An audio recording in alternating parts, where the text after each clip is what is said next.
Glória a Deus, aleluia. A paz do Senhor, irmãos. Hoje a gente vai continuar o pronto, mas antes uma breve recapitulação. A Rebeca ela falou sobre o pêndulo. Ela falou sobre o movimento que a gente está na rejeição, sofre, vai para a rebelião. E a gente fica nesse movimento entre as duas paredes, tanto da rejeição como da rebelião. E ela falou dos movimentos de fuga e como isso acaba destruindo a gente. Como todo esse movimento gera uma coisa muito dúbia dentro da gente, muito dupla. Mas ela também começou a falar sobre a redenção. Que glória a Deus a gente tem redenção, amém? Amém. E na parte da redenção, ela começou falando sobre a pedra angular, que é Cristo. Ela começou falando sobre o altar, o templo e essa volta do cativeiro da Babilônia, como foi. E na época Israel estava destruída. E a partir de agora a gente vai usar Israel como sendo a gente. Nessa reconstrução, como a gente está reconstruindo os muros, assim como eles tiveram que reconstruir Israel depois do exílio, a gente vai estar reconstruindo também. E depois que a gente já tem a nossa fundação, já tem a nossa pedra angular, a gente vai falar sobre os pilares para reconstruir o muro. Nosso muro ele não vai ser como o da rejeição ou da rebelião, que foram tijolos empilhados um em cima do outro, que a gente botou por medo, foi uma reação para se defender. Mas esses tijolos da salvação são bem planejados. E eles têm pilares, ao todo 7. E eu vou começar falando do primeiro dos pilares, que é a revelação, que é descobrir quem Deus é pra gente. Essa vai ser a nossa base, ok? Nossa base para o primeiro pilar é descobrir quem Deus é. E eu queria começar falando que a revelação ela não vai negar a realidade. A revelação ela não diz não ao que está realmente acontecendo. Eu vou usar o exemplo de Neemias, que foi quem reconstruiu Jerusalém depois do exílio. E Neemias, o nome dele tem um significado de consolador. Então a gente pode imaginar ele como sendo o Espírito Santo, fazendo essa reconstrução em nós. E Neemias, quando ele descobriu o estado de Jerusalém, de Israel, ele primeiro ficou muito triste, ele ficou, era como se fosse o país dele, era o país dele, estava todo destruído. Mas a primeira coisa que Neemias faz é louvar a Deus. Como a gente começou, toda essa série a gente começou louvando a Deus. E a palavra de Deus diz que Deus está entre os louvores, correto? Deus habita em meio aos louvores. E é justamente por isso, para que a gente possa trazer Deus para todo esse momento que a gente descobre falhas, que a gente descobre tijolos errados, que a gente descobre coisas erradas que a gente descobriu na nossa vida. E Neemias ele chama Deus para a realidade, ele chama Deus para ir com ele, depois que ele recebeu o seu chamado. Em outras palavras, ele reconheceu que estava tudo muito mal e que ele precisava de Deus para reconstruir aquilo. E assim vai ser a gente precisa de Deus para reconstruir isso. Eu creio que muitos aqui, assim como eu, quando descobriram todos os tijolos tortos, ficaram pensando, meu Deus, é tudo isso, eu quase gabaritei, eu quase acertei tudo de uma parede, meu Deus. Só que é nesses momentos em que a gente se vê quebrado, que a gente se vê com feridas, que a gente se vê torto, que a gente mais chama a Deus. E eu quero usar o exemplo de Jó para isso. Jó, no começo do seu livro, era um homem muito bem de vida. Ele era bem-sucedido, tinha uma grande família. Só que, conforme Deus foi provar a Jó, permitiu que Satanás o tocasse, Jó ficou em uma conversa com os amigos dele, tentando falar que não, eu sou justo, Deus não, eu fiz tudo certo. E no final de tudo, depois de toda essa aprovação, Jó fala, antes eu o conhecia somente de ouvir falar, mas agora eu ouvi. Então, eu sei que tudo parece torto agora, eu sei que tudo parece, eu tenho autocompaixão, eu sou agressivo. Só que há esperança, porque Deus é o Deus da nossa esperança. Amém? E eu queria usar um exemplo da minha realidade. Porque basicamente esse pilar vai falar sobre como você vê a Deus. Deus, ele não vai negar a sua realidade. Só que ele também em nenhum momento vai te prometer te poupar de todo sofrimento. Ele não poupou a Jó, ele não poupou a Cristo, seu próprio filho. E por muitos momentos eu também me perguntava, Deus, mas estou fazendo sua missão, o que está acontecendo? Por que eu estou passando por isso? Por que está tão difícil? E a revelação que eu tive foi que poderia estar tudo difícil, mas Deus ainda estava ali comigo. Deus ainda era o Deus Emmanuel, ele não tinha me abandonado.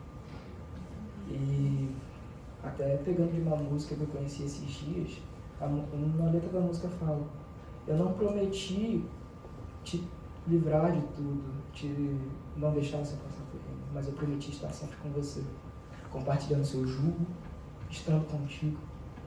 E essa é a principal questão da revelação. A gente precisa se aproximar, a gente precisa chamar a Deus. A gente não vai conseguir encarar a nossa realidade, a gente não vai conseguir encarar o quão profundo são nossas dores e os nossos tijolos sem Deus. Porque lá só tem dor. Porque lá está tudo devastado. Os locais em que esses tijolos foram erguidos foram locais de muita dor. Foram locais de extrema rejeição. E é por isso que a gente precisa de Deus. E é por isso que a gente precisa de Jesus. Porque sem Ele a gente não tem esperança para passar. Aleluia. Amém? Amém. Entendido que a revelação não vai negar a nossa realidade, mas vai chamar Deus para ela, a gente pode prosseguir. A primeira parte é identificar o que é uma revelação. Uma revelação, ela não é só um conhecimento. Ela não é um conhecimento profundo. Não é eu decorar a Bíblia de capa a capa que vai me trazer uma revelação. Não é isso. Mas a revelação, ela é algo, é um discernimento das coisas em um nível espiritual. É o nosso espírito com o Espírito de Deus que nos traz revelação. Os profetas recebiam revelações assim, buscando de Deus, não de pergaminhos antigos. Eles fizeram os pergaminhos antigos, na verdade, né? Então, a revelação não é algo que vai depender única e exclusivamente de mim. Mas agora, na nova aliança, com o caminho aberto, agora sim depende da gente. É da gente se aproximar de Deus, não do conhecimento. Porque o que é necessário para ter uma revelação é muito mais do que inteligência ou o quanto eu sei, o quanto eu memorizei as coisas. Mas a revelação ela vem com base na intimidade e na obediência a Deus. O quão próximo a gente é de Deus é que vai nos dar cada vez mais revelação de quem Ele é. Em Deuteronômio 29:29, alguém pode abrir para mim, por favor? Esse texto ele é muito bom para explicar isso.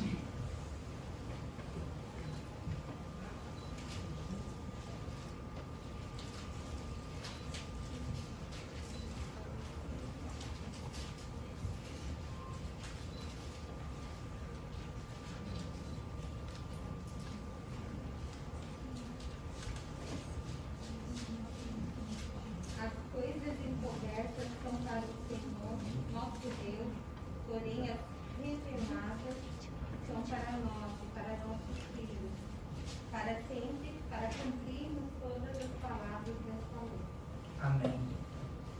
Vocês entenderam que as coisas reveladas a gente tem que buscar? A gente tem que buscar ter esse relacionamento com Deus. A gente tem que buscar isso. Esse é um pilar que a gente realmente constrói na nossa vida. Isso é algo essencial. Intimidade com Deus. Mas existem algumas barreiras para a gente se aproximar de Deus. A gente cria essas barreiras, né? E o que são essas barreiras? Vocês lembram dos falsos profetas? Os nossos pais podem ser uma barreira. Eu vou usar um exemplo meu. Eu tenho tido várias lembranças de momentos de abandono por parte dos meus pais. Como eu vou pensar que Deus não vai me abandonar? Igual meu pai ou minha mãe acabaram fazendo comigo. Isso criou uma barreira gigantesca. Para ir para a missão foi muito difícil, porque eu falei, não tenho dinheiro. A missão não é de Deus, Ele não vai te sustentar? Mas... Entende? Isso cria barreiras. Os nossos amigos criam barreiras, muitas das vezes. Porque se minhas amizades são ruins, como eu vou tentar ser amigo de Deus?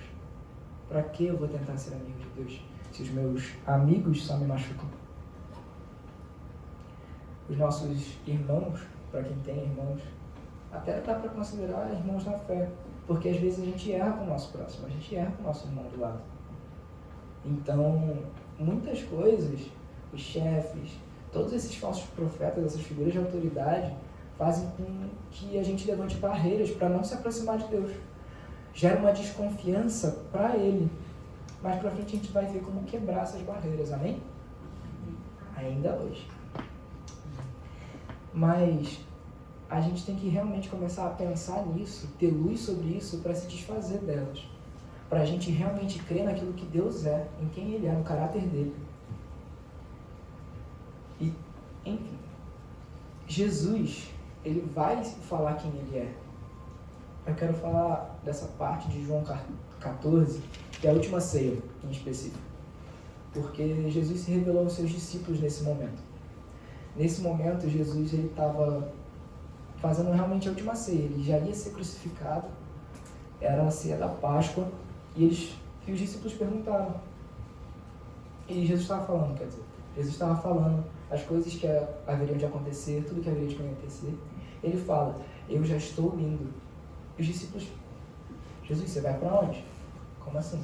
Porque na mente deles, Jesus ia ficar na terra, ia ganhar o Império Romano. Jesus era o rei prometido da linhagem de Davi. O Messias, para eles, viria e ficaria na terra já para reinar. Então, para eles, ele tiraria o governo romano. Ou seja, Jesus, quando ele fala, eu estou indo, ele frustrou muitas expectativas dos discípulos. E o que isso tem a ensinar para a gente é que Deus vai se revelar como Ele de fato é para a gente. Deus, Ele não vai se revelar como eu quero que Ele se revele para mim. Ele não vai me amar do jeito que eu quero ser amado, mas Ele vai me amar como Ele me ama mesmo. Ele entregando a sua vida, Ele mostrando quem Ele é. E Jesus se revela como o caminho, a verdade e a vida. O caminho que devemos seguir, a verdade absoluta e a vida verdadeira, a vida eterna. Então, não é sobre como eu enxergo Jesus ou como eu quero enxergar Jesus, mas sobre como Ele de fato é. E a gente só vai obter isso na intimidade com Ele. A gente não vai, como Jó fez, ficar se relacionando com Deus que a gente vive ouvindo falar. Mas a gente tem que se relacionar com Deus que a gente viu, ouviu, sentiu, de verdade, pela gente mesmo. Então, esse é o principal. Mas Jesus, depois disso, que Ele fala, eu sou o caminho, a verdade e a vida. Filipe pergunta para Ele, tá bom, Jesus, mas para onde você vai? Se você está indo, para onde você vai? Ele fala, eu vou para o Pai. Mas Filipe continua perguntando, mas quem é o Pai? Nos revela Ele. E a resposta de Jesus é, eu sou o caminho, a verdade e a vida. Ninguém vem ao Pai a não ser por mim. A revelação de Deus é essa. A revelação de quem é o nosso Pai verdadeiro, aquele que realmente nos ama, nos cuida. Então, a cruz de Cristo veio para a nossa adoção. A gente é filho de Deus, amém? Amém. Então, se a gente é filho de Deus, a gente pode começar a se aproximar de Deus. Com coragem, com ousadia, mesmo todo quebrado, mesmo com muitos muros tortos, a gente pode se aproximar de Deus com ousadia. Porque a gente pode ir como está, disposto a mudar, mas ir como está. Amém? Amém. E eu queria dar algumas características de Deus para vocês. Alguém pode abrir para mim Salmos 139? Eu vou pedir algumas pessoas para lerem os versículos que estão na tela. Salmos 139.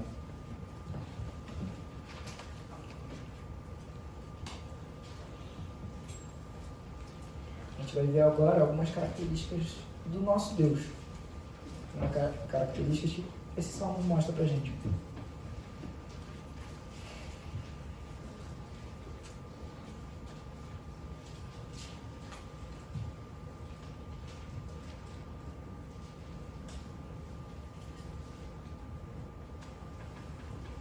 Todos encontraram? Quem pode ler para mim do versículo 13 ao versículo 14? Tu conheces o meu acertar e o meu levantar, de longe entendes o meu pensamento. 14. Cercas o meu andar e o meu deitar. Acho que é o Conheces todos os meus caminhos. 13, 14? 13 e 14. Perdoa. Ah, Pois possuíste o meu interior, entretesteste-me no ventre da minha mãe. Eu te louvarei porque de um modo terrível e tão maravilhoso fui formado. Maravilhosas são as tuas obras e a minha alma o sabe muito bem. esses versículos mostram pra gente o quanto Deus é poderoso. Deus é onipotente. Deus nos fez cada um de nós, fez todas as coisas. Deus é onipotente. Alguém pode ler o versículo 5 para mim? Tu cercastes em volta e puseste sobre mim a tua mão. Amém. Isso mostra a onipresença de Deus. Tem algumas versões que falam: tu me cercas por detrás e por diante. Deus está em todo lugar. Tem até uma parte que fala: se eu subir aos mais altos céus, ali tu estás. Se eu descer ao mais profundo mar, ali também estás. Isso mostra a onipresença de Deus, ou seja, Deus não é ausente com a gente. Alguém pode ler do 1 ao 4?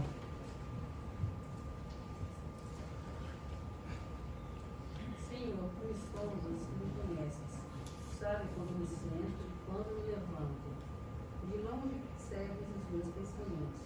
Sabes muito bem quando trabalho e quando descanso. Todos os meus caminhos são bem conhecidos por ti. Antes mesmo que a palavra me chegue à língua, tu já conheces inteiramente, Senhor. Amém. Então Deus sabe cada detalhe da gente. Deus sabe todos os nossos caminhos, Ele é onisciente. Agora, alguém pode ler para mim o versículo 15 ao versículo 18? Do versículo 15 ao 18?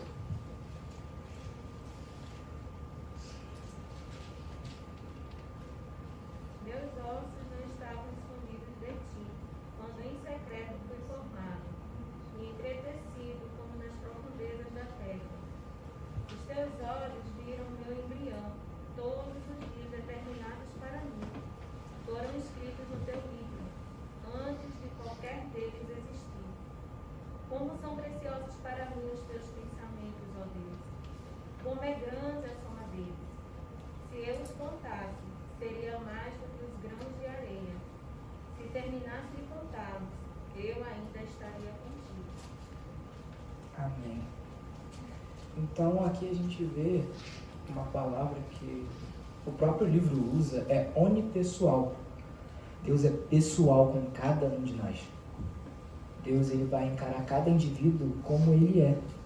Deus não tem a mesma história para mim e para o pastor Inácio, não tem a mesma história para mim e para o Júlio. Deus, ele tem uma história, um caminho, um chamado especial para cada um de nós. A diferença é o quanto de revelação que eu possuo do que Deus tem para mim. O quanto de intimidade eu tenho com Deus é que vai mudar o que eu vou viver. Se eu vou viver os meus planos ou se eu vou viver os planos de Deus.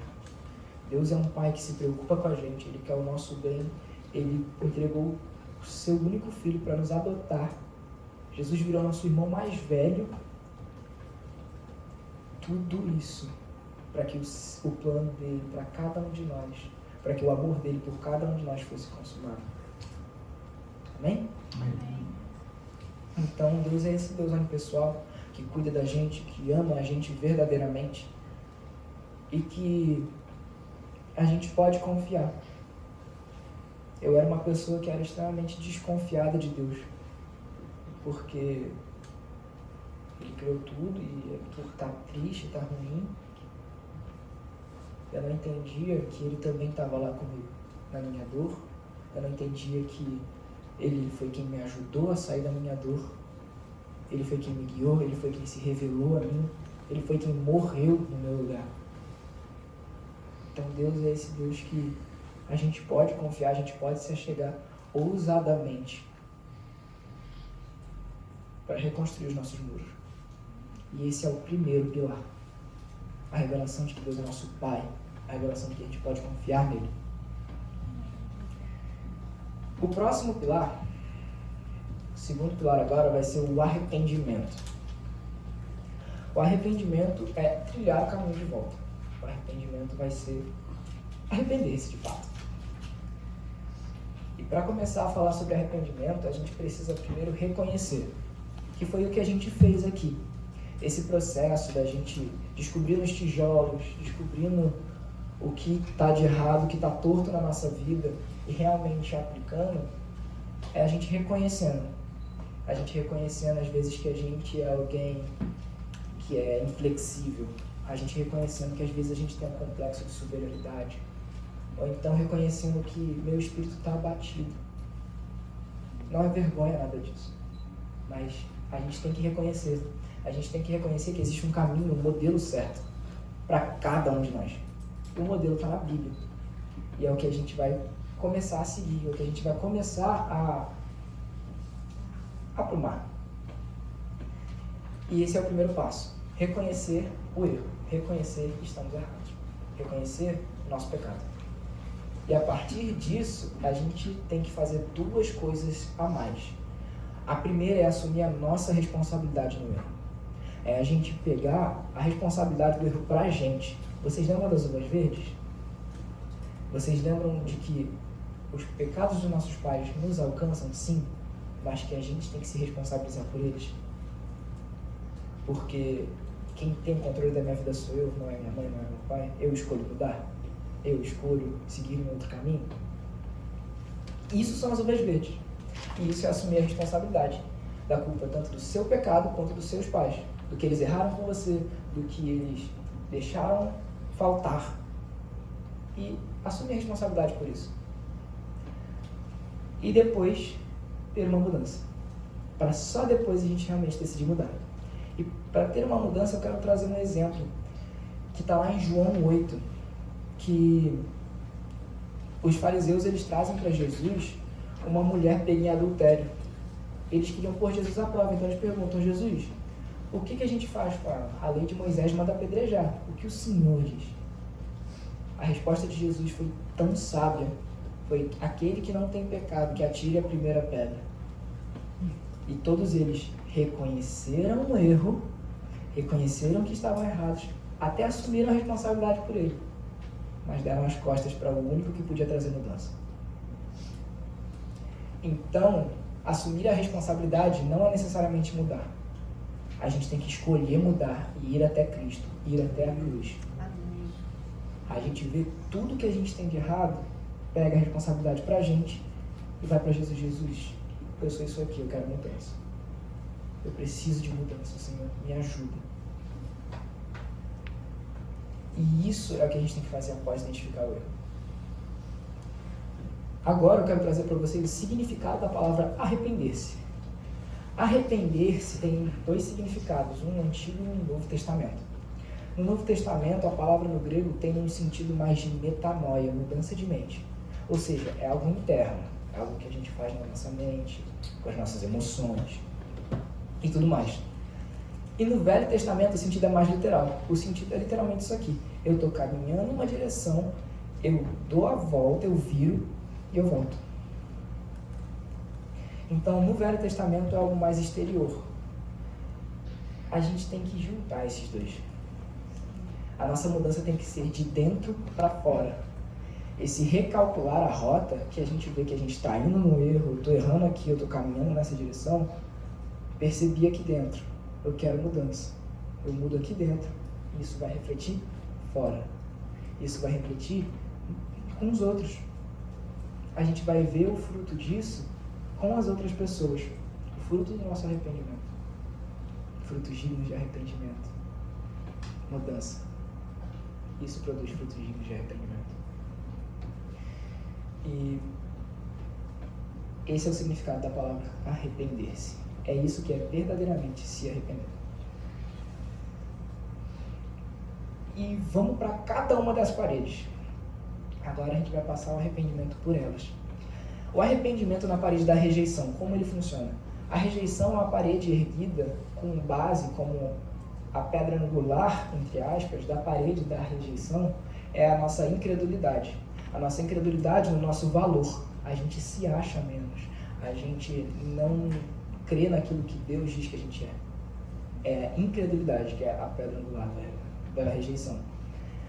E como quebrar essa pedra? Primeiro, a gente tem que reconhecer o nosso valor. Quantos aqui reconhecem que são inestimáveis para Deus, que foram comprados com preço de sangue mesmo, que realmente têm um valor para Deus? Amém? Amém. Esse é o primeiro passo. Porque é muito mais fácil a gente destruir toda uma parede pegando a base dela, em vez de tirar tijolinho por tijolinho. A gente tira a base da rejeição e incredulidade. Então o que eu faço? A fé vem pelo ouvir da palavra de Deus. Eu começo a ir para a cruz de Cristo e crer naquilo que Ele fez por mim. E crer naquilo que Ele diz que eu sou. E crer em tudo que Ele deixou para mim fazer. Não é eu me esconder de vergonha porque eu posso fazer errado, eu não sei. Mas eu ter confiança. Não, Jesus, Ele me capacita. Eu creio no Cristo que morreu por mim. Ele confiou a minha grande comissão, Ele confiou a mim esse chamado. Amém? Amém. Então, o arrependimento para a parede da rejeição é essa base, a incredulidade. Reconhecer o próprio valor. Reconhecer que cada um de vocês é realmente precioso para Deus. Reconhecer que Deus é um Deus pessoal. E que Ele se importa com cada um de vocês, cada parede torta, cada trauma sofrido. Deus não é um Deus que te rejeita, mas pelo contrário, Ele foi o que mais te aceitou. Ele é o que mais te ama.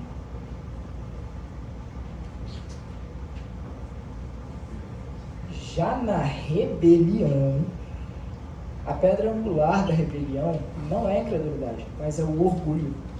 Porque eu cansei de ficar triste, eu cansei de sentir a dor da rejeição, então eu vou me achar. Eu não vou seguir os padrões da Bíblia, mas eu vou me achar. Porque eu sou bom. Eu pulo para um outro extremo, eu pulo para o orgulho. E a gente precisa atacar isso. Gente, o orgulho é algo que é terrível. Porque a graça de Deus, a Bíblia vai dizer em 1 Pedro 5,5 que é para os humildes. Quem é orgulhoso não reconhece que precisa da graça de Deus. Quem é orgulhoso está caminhando por uma estrada terrível. E a gente precisa quebrar esse orgulho. A gente precisa se arrepender do nosso orgulho, a gente precisa se arrepender da nossa autossuficiência. Porque eu consigo. Mas a gente, para ambas as paredes, a gente tem que ir para a cruz, porque é só lá que a gente vai encontrar a cura. Porque a cruz, ela tem duas imagens, entre aspas, ela representa duas coisas. Para quem está na rejeição, a cruz vai representar o seu valor. A cruz vai representar o sangue que foi derramado por você. E para a rebelião, eu tenho que ser humilde a ponto de falar, não consigo sozinho. A ponto de falar, eu não consigo. Eu tenho erros. Eu não sou bom. Mas eu sou completamente dependente de Cristo. Tanto para a rebelião quanto para a rejeição, a cruz é a cura.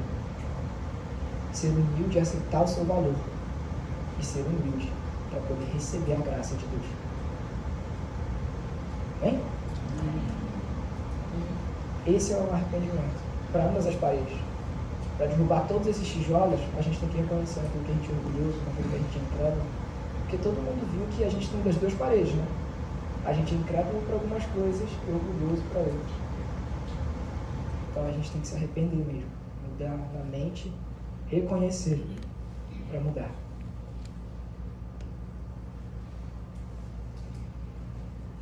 E lembra que eu falei sobre mudança de direção, que arrependimento é como se fosse uma trilha e a gente está trilhando um caminho de volta? Agora a gente vai ver o que guia a nossa vida. Eu vou chamar o Charles, eu vou chamar o Júlio e a Rebeca podem vir, por favor? Vai ser tranquilo. Vai ser bem tranquilinho. O Charles, que está de camisa listrada, ele vai representar as nossas emoções. Camisa listrada, ele vai representar as nossas emoções. Ou seja, todo mundo aqui tem emoções. E elas afetam na nossa vida, o que guia a gente. O Júlio, ele vai representar a nossa mente, o nosso intelecto. Ele é alguém inteligente. Ele é alguém que pensa para fazer as coisas, que faz as contas. E a Rebeca vai representar o espírito humano. Não é o Espírito Santo, é o espírito humano. Porque a gente tem um espírito nosso. Ok, vamos fazer um trenzinho. Põe a mão no ombro do amiguinho e o Charles que vai guiar esse trem. Charles, por favor, guia esse trem com muita alegria. Nossa, você tá entusiasmado, cara. Nossa, olha que legal, mano. Mano, você tá com raiva. Você tá com raiva, cara. Triste. Te magoaram, velho. Mano. Nossa, você tá com raiva de novo, velho. Mano, bateram no teu carro. Nossa, o que tu vai fazer com o cara, velho? Mano. Ok. Gente, vocês perceberam que ser guiado pelas emoções pode ser meio perigoso? Porque aqui eu falei de emoções mais leves, mas vocês lembram para que todas essas emoções que foram citadas em ambas as paredes podem levar? Tristeza, depressão, espírito apagado, instinto morto, pode levar ao suicídio. Tudo isso são coisas que nossas emoções vão pesando para um lado. E aí chega uma hora que pende e cai. A raiva pode levar ao ódio. Há muita coisa que pode fazer com que a gente mate pessoas. E como a Annelise falou aqui, não só matar pessoas literal, não só matar pessoas literalmente, mas matar sonhos, às vezes matar no nosso coração. Então tudo isso é muito perigoso. As nossas emoções foi Deus que deu. Foi Deus que deu para cada um de nós, mas Ele não deu para elas guiarem a nossa vida. As nossas emoções, a gente tem que ser saudável com elas, a gente tem que cuidar delas, mas elas não podem guiar a gente. Amém?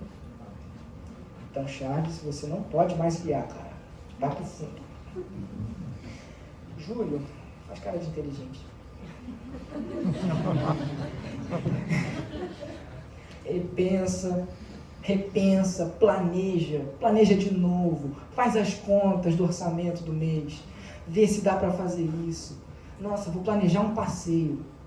Ele tem mais dor de cabeça planejando o passeio do que aproveitando. Mas, enfim, ser guiado por nossa mente vai nos trazer uma luta muito grande. Que luta é essa? A luta contra a nossa própria racionalidade. A gente vai ter dificuldade, por exemplo, de andar em fé. A gente vai ter dificuldade de crer nas coisas. Porque muitas das vezes Deus não é aquele Deus que tá aqui sua garantia, agora você vem comigo. Não, Ele fala, deixa tudo e vem. Então a nossa guerra vai ser muito na mente, vai ser muita racionalidade. E a nossa mente, ela é boa. Deus fez a gente pensar para a gente poder pensar mesmo. Só que também não é para guiar a gente. Amém? Amém. Não vai para trás. Tá, o espírito humano. Por último, não tem outra opção, não é emoção, não é minha mente. O que é? Vou deixar meu espírito então. O problema do nosso espírito humano é que a gente é um ser caído. A gente, em Gênesis 3, comeu da maçã, se separou de Deus e o mundo virou um caos. Toda a natureza caiu com a gente. Toda a obra de Deus.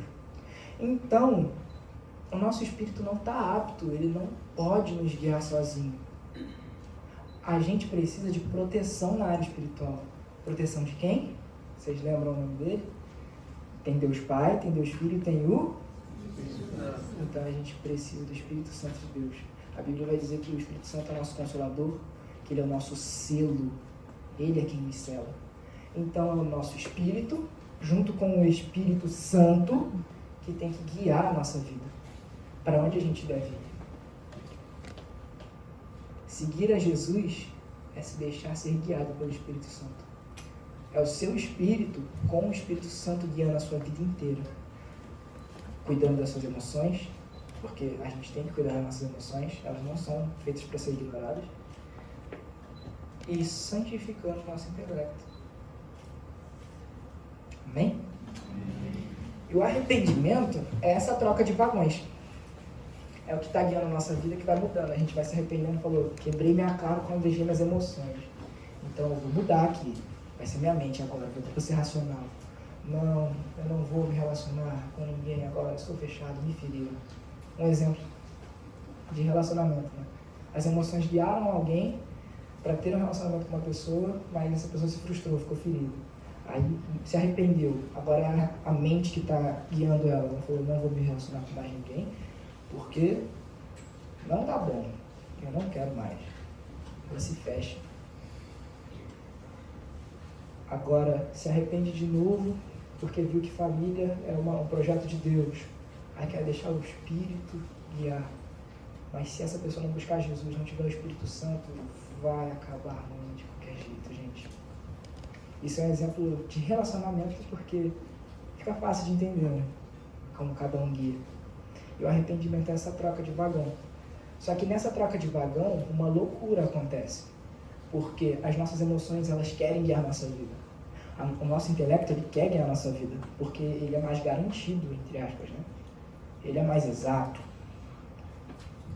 Então, conforme a gente vai se arrependendo, vai acontecendo essa loucura nas nossas emoções, no nosso intelecto. Desmontar esses tijolos e se arrepender deles e começar a construir um muro da salvação não é fácil. Vai ter muita coisa sendo mexida dentro de você. Isso se a gente realmente quiser se arrepender e quiser mudança. E agora, é o Espírito Santo, né? E agora eu vou falar sobre perdão e liberação. Lembram das barreiras que eu falei lá atrás, na revelação?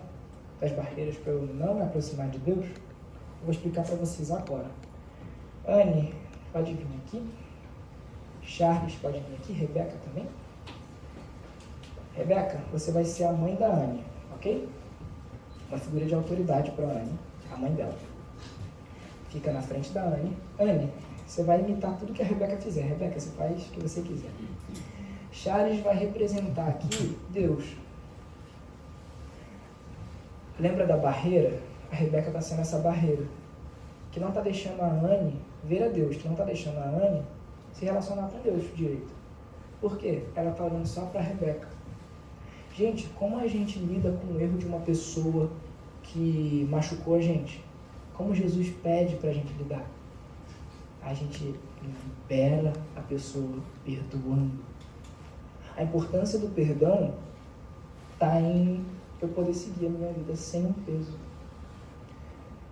Tem pessoas que elas simplesmente não conseguem viver uma vida sem estar carregando alguém.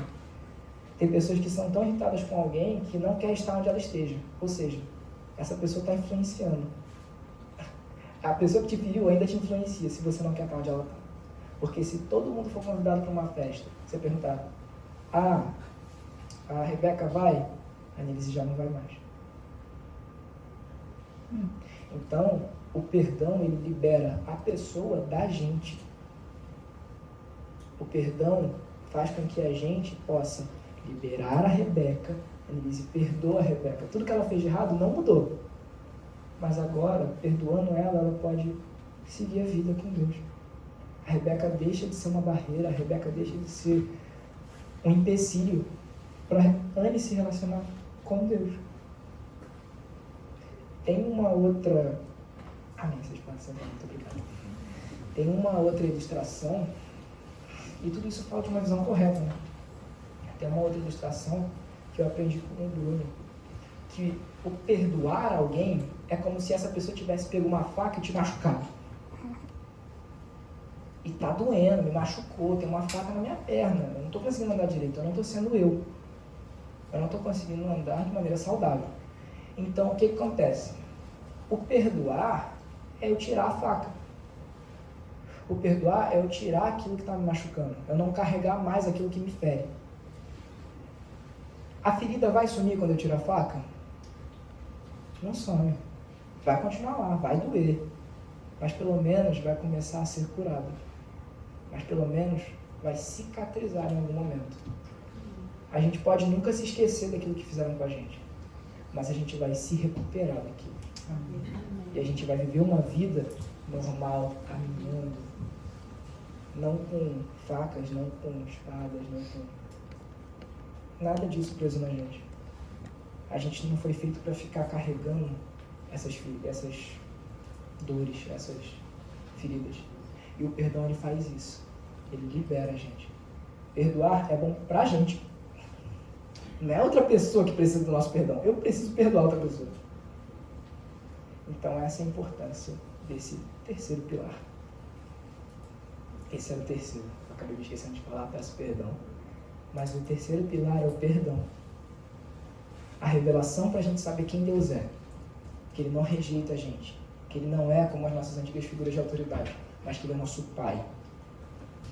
O arrependimento para a gente começar a mudança. Dos tijolos velhos para os novos.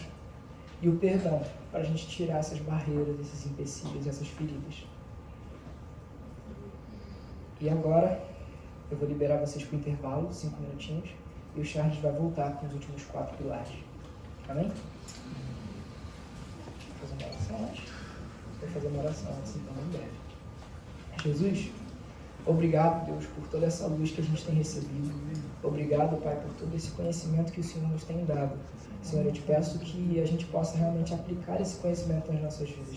Que a gente possa, Deus, realmente se aproximar de você com ousadia. Que a gente possa entender que o Senhor é nosso Pai. Que a gente possa, Deus, realmente se arrepender de dentro para fora. Nos ajuda, Pai, a se arrepender. Nos ajuda a crer no que o Senhor falou. Nos ajuda a quebrar o nosso orgulho. E, Pai, nos ajuda a, como você fez com a gente, perdoar. Nos ajude nisso, Jesus. É o que eu te peço, te agradeço. Em seu nome eu oro. Amém. Amém.